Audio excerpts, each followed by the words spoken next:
Welcome to How to Cook That. I'm Reardon and today we're making chocolate truffles part 4 in flavours that you have requested. First up we have a strawberry truffle. Add a little square of chocolate transfer sheet to the centre of each mould, making sure it has the rough cocoa butter side facing up, and that means that we'll get that colour transferring onto our chocolate. Then brush around the base with edible luster dust and then fill the mould with chocolate all the way up to the top. Then what we want to do is turn it over and tip out the excess, shaking it so that it tips onto some non-stick baking paper. And this way you'll end up with a nice even coating of chocolate all over your mould. Scrape off the chocolate off the top and then leave that upside down to set. With the excess chocolate here, you can scoop that up and put it back into the bowl so nothing is wasted. For the filling, we need cream, butter, strawberries, and they need to have been washed and hulled, glucose syrup, sugar, and water. And I'll put all the recipe quantities on the howtocookthat.net website for you, and I'll link to that below. Place the sugar and water into a pan with the glucose syrup and put that over a high heat. Chop your strawberries into small pieces. They don't need to be neat, just chop them up. And then once the sugar is just starting to turn golden, add in the butter, give it a stir, and then add in the cream, being careful of that hot steam there. Then finally add in the strawberries and keep stirring that until it starts to boil. Add a candy thermometer and heat it up to 220 F. Now that's really hot, so don't touch it. Remove it from the heat and then push it through a fine sieve to get rid of any of those seeds, and then leave that to cool down. Add the cooled strawberry filling into each mould. Now if you want this filling to be thicker, just return it to the heat after you've strained it and bring it up to a higher temperature. Cover each one with chocolate to seal it and then smooth that off. Once it's set, loosen each one from the mould and then gently push each one out. Next is our red velvet truffles.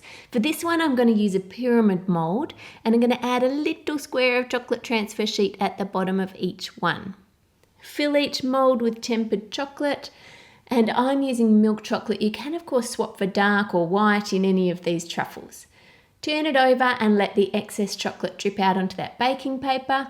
And remember, if your chocolate contains cocoa butter, it's real chocolate, and that means it needs to be tempered so that it will set firm at room temperature. And I'll link you to my chocolate secrets video at the end of this one so you can see how to do that. Scrape across the top of the mould to neaten it up and then leave it upside down to set.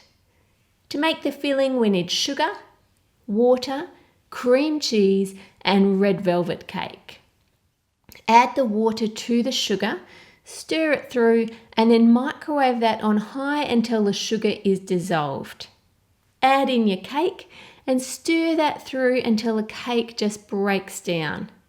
Then add the cream cheese into that warm mixture and stir it until you can't see any more streaks of white. Now this mixture is still quite lumpy, so to make it have a smoother mouthfeel, we're going to push it through a fine sieve. If you have one of the stick mixer blenders, you could use that instead to do this. Pipe some of that into each truffle shell, being careful not to overfill them or you won't be able to seal them up properly. Then top those with chocolate and smooth it off across the top. Once it's set, use your thumb to push the truffle out of the mould. Then carefully use the knife just to lift off that little bit of plastic or the acetate from the transfer sheet, leaving that cocoa butter pattern on the chocolate. Now for our cookie dough truffles. We're using a sphere mould, some bronze luster dust, cocoa butter, and blue candy colouring. Mix the candy colour, which is just an oil-based food colouring, in with the cocoa butter. Then gently brush the inside of each mould with edible luster dust. Then use your thumb or finger to smear on some of the coloured cocoa butter onto each sphere. Then just fill the mould with chocolate, tap it to get rid of any air bubbles, and tip out the excess. If you don't have a mould for these ones, you could roll the filling into balls and just dip them into the chocolate. For the filling, we need butter, milk, flour, sugar, and water. Heat the sugar and the water and stir that until the sugar is dissolved. Then add in the butter and the milk and let that melt. Tip in the flour and stir that through and keep stirring it until it thickens. Remove it from the heat and tip it onto a plate and leave it to cool. Break off a section of dough, roll it into a ball and push it into the mould. Top each one of those with chocolate to seal it and smooth it off. And once it's set, just push it out using your thumb and get it out of the mould. Next, you asked for maple bacon caramel. To make this one, paint some red cocoa butter onto your mould, and if it's beading up like this, just put the mould in the freezer for a few minutes to cool it down, and then when you paint it on, you'll be able to smear a thin layer without it beading up. Fill it with white chocolate, then tip the excess out, clean up the top of the mould. And now to make our filling, place 3 rashers of bacon into a fry pan and heat it until it's cooked through. You don't need any oil with this. Then add in your cream and bring that to the boil, and we want to allow it to reduce and thicken up a bit. Then strain it through a sieve.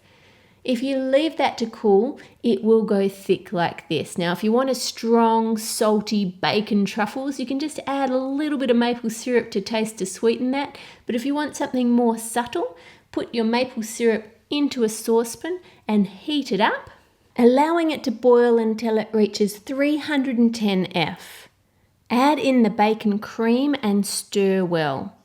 Now remove that from the heat and tip it into a lined heat-proof container to cool.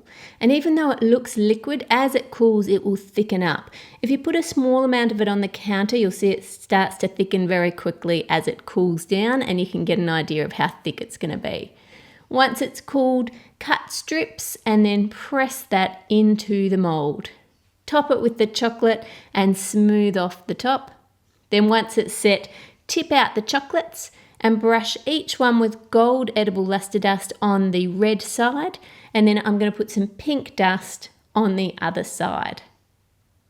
For our mint cream truffles, place a square of chocolate transfer sheet in the base of a square mould and then top it with chocolate.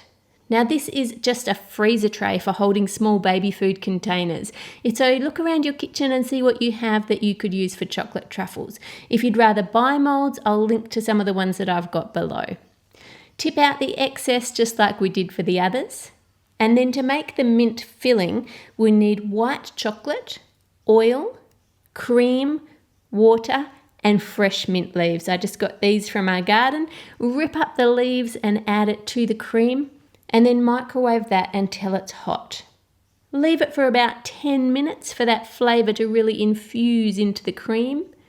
Then strain the cream onto the chocolate. Now the more you push down on the mint leaves here, the stronger the flavour you'll get, so you choose how strong you want it to be. And then discard those mint leaves and add the water and the oil and heat that up for about 30 seconds. Stir it until it becomes smooth. It takes a little while for that oil to incorporate in with the cream, and then let that cool down to room temperature. Spoon it into each mould and then place that in the fridge for that mint ganache to go firm, and then cover it in chocolate, and once it's set, just tip them out of the mould. Remove the acetate from each one, leaving that cocoa butter pattern on the chocolate. So many of the other flavours you asked for I've already done in chocolate truffle video 1, 2 and 3. So I thought I'd do a quick summary here for you, and then I'll link to the full how-to video at the end.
how to cook that. For more cakes, chocolates and desserts, click here for the recipe, here for all of my chocolate videos, and here for my YouTube channel. Make it a great week, and I'll see you on Friday.